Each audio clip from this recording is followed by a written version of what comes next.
अमरावती महानगरपालिका निवडणुकीची तयारी जी आहे ती संपूर्ण झालेली आहे। एकंदरीत जर बघितलं तर 22 प्रभागासाठी 87 जागेमध्ये ही निवडणूक जी आहे ते उद्याला सकाळी 7 वाजतापासून पार पडणार आहे। त्या अनुषंगाने ही तयारी जी आहे ते आपण या ठिकाणी बघू शकतो।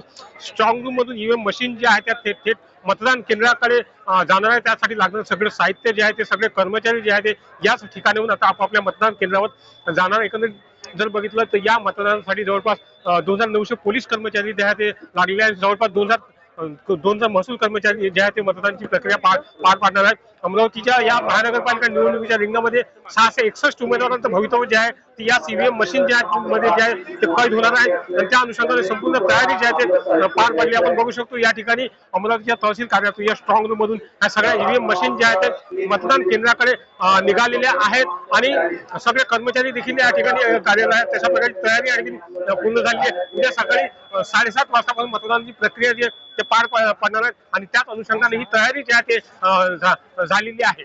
सुरेंद्र कुमार आकोडे, जय महाराष्ट्र न्यूज, अमरावती।